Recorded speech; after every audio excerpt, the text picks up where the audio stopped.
Hello students. आज की video में हम लोग देखने वाले हैं न्यू चैप्टर और चैप्टर का नाम है life process in living organism. इस चैप्टर में हम लोग देखने वाले हैं डिफरेंट टाइप्स ऑफ न्यूट्रिशन जो हमारे फूड में प्रेजेंट होते हैं, such as carbohydrate, lipids, fat, vitamins, proteins and all. So let's begin.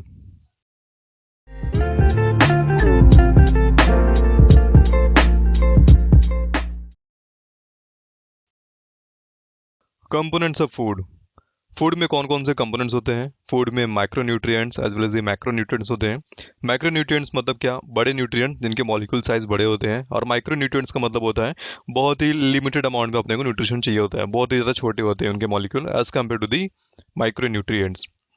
Micronutrients का एग्जाम्पल है carbohydrate, fats as well as the protein. Carbohydrate is nothing but a glucose, fat को हम लोग लिपिड बोलते हैं एंड प्रोटीन्स को हम लोग बोलते हैं अमीनो एसिड्स। माइक्रोन्यूट्रिएंट्स का एग्जांपल्स है minerals as well as the vitamins. Body system.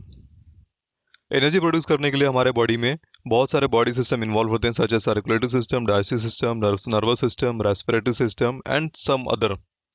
Okay, so हमारे फूड से एनर्जी कब प्रोड्यूस होगा? जब फूड का ऑक्सीडेशन होगा। ऑक्सीडेशन का मतलब क्या होता है? एडिशन ऑफ ऑक्सीजन या फिर रिमूवल ऑफ हाइड्रोजन। जब हम सांस लेते हैं, जब हमारा रेस्पिरेटरी सिस्टम काम करता है, जब हम लोग सांस लेते हैं तो हम लोग एयर को इनहेल करते हैं। और एयर इनहेल करने का मतलब क्या होता है? O2 को अंदर लेना और CO2 को बाहर छोड़ना bye the process of diffusion. And उसी ऑक्सीजन की वजह से फूड जो होता है उसका ऑक्सीडेशन होता है, जिसके वजह से एनर्जी लिबरेट होता है इन फॉर्म ऑफ ATP।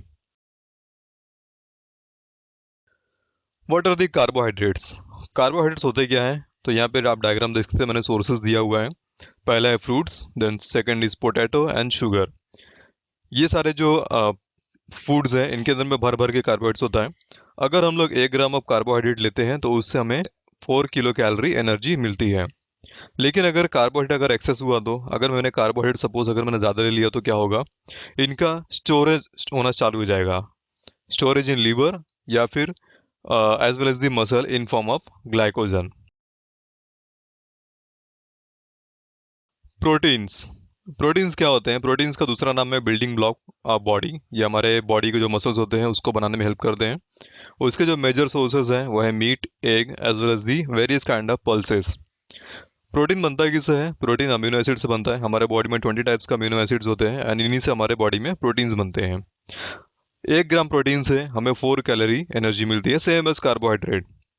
अगर बॉडी को ज़रूरत पड़ा, सपोज अगर बॉडी में ग्लूकोज की कमी है बट बॉडी में प्रोटीन्स है, तो अगर ज़रूरत पड़ा तो ये प्रोटीन से ग्लूकोज में कन्वर्ट हो जाएगा by the process known as glucogenesis. Okay, अगर हमारे बॉडी में प्रोटीन अगर एक्स्ट्रा हुआ तो क्या होगा? ये जो प्रोटीन है कन्वर्ट हो जाएगा अमोनिया में, which gets eliminated by the urea.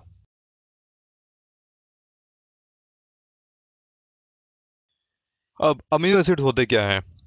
Amino acid हमारे बॉडी में 20 डिफरेंट टाइप्स के होते हैं। इनका जो फंक्शन होता है बहुत ही अलग अलग होता है, सच एज अगर स्किन का अगर हम लोग एग्जांपल लें, अमीनो एसिड की वजह से मेलानिन और केराटिन बनता है। बोन में ओसाइन करके होता है। ओसाइन करके क्या है? एक ऑर्गेनिक मैट्रिक्स होता है, बोन का मैट्रिक्स होता है जो अमीनो एसिड की मदद से बनता है। सेल्स में various kind of multiple proteins बनने में अमीनो एसिड हेल्प करता है। फॉर एग्जाम्पल के लिए लिपिड लेयर। पैनक्रियास से जो इंसुलिन या फिर ट्रिप्सिन निकलता है वो भी बनाने में हेल्प करता है, as well as the pituitary gland से जो हार्मोन्स निकलते हैं, डिफरेंट टाइप्स का हार्मोन्स है। टोटल हमारे बॉडी में 13 टाइप्स का हार्मोन्स होते हैं। So all kind of hormones which is made by the amino acids. Muscle में एक्टिन एंड मायोसिन फिलामेंट्स होते हैं, ये भी बनाने में हेल्प करते हैं। फैट का जो सोर्स है वो है dairy product, egg, meat as well as the dry fruit. इसका फंक्शन क्या है फैट का? To produce the hormones as well as the phospholipid. अभी ये फॉस्फोलिपिड क्या होता है? ये सेल का जो सेल वॉल होता है उसको बनाने में हेल्प करता है। ठीक है, वो किससे बना होता है? फॉस्फोलिपिड से। अगर हम 1 ग्राम फैट लेते हैं तो उससे हमें 9 कैलोरी एनर्जी मिलती है। लेकिन अगर एक्सेस हो गया तो हमारे बॉडी में तो क्या होगा? उसका स्टोरेज चालू हो जाता है इन अडिपोज tissue.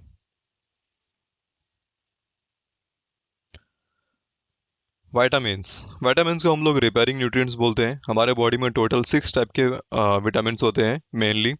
Vitamin A, vitamin B, vitamin C, D, E and K. जिनमें से इसको 2 पार्ट में कैटेगराइज किया गया है। पहला है फैट सोल्यूबल, दूसरा है वाटर सोल्यूबल। फैट सोल्यूबल जो विटामिन है वो है ए, डी, ई एंड के।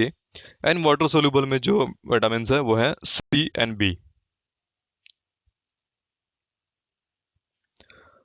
फाइबर्स। फाइबर्स क्या होते हैं? फाइबर्स को हम लोग डाइजेशन हेल्पर भी बोलते हैं। अब ये जो फाइबर्स है ना, ये डाइजेस्ट नहीं होते, बट जो हमारे अदर जो फूड हमने खाया हुआ है उसको डाइजेस्ट करने में हेल्प करते हैं एज अ सपोर्टिव। ठीक है, इनका नेचर क्या होता है फाइबर का? नॉन डाइजेस्टेबल होते हैं। ठीक है, ये इनडाइजेस्टेबल, यहाँ पे मैंने मिस्टेक किया है, यहाँ पे इनडाइजेस्टेबल आएगा सिर्फ। फंक्शन क्या है? Helps in digestion of food. Suppose अगर फाइबर हमारे बॉडी में अगर एब्सेंट रहा तो क्या होगा? Which leads to the constipation. Constipation में क्या होता है? हमें जो हमारा वेस्ट मटेरियल है उसको निकालने में बहुत दिक्कत होती है, कभी कभी 2-2 3-3 दिन तक वेस्ट मटेरियल हमारे बॉडी से बाहर नहीं निकल पाता। सोर्सेज क्या है फाइबर के? Fruits as well as the leafy vegetables. इसीलिए बोला जाता है कि हमारे खाने में ग्रीन वेजिटेबल्स का होना बहुत ज़रूरी है, क्योंकि इनके अंदर में फाइबर्स या डाइटरी फाइबर जिसको हम लोग बोलते हैं मॉडर्न लैंग्वेज में, वो होना बहुत ज़रूरी है। So that is all for today. मिलेंगे नेक्स्ट वीडियो में, तब तक के लिए गुड बाय।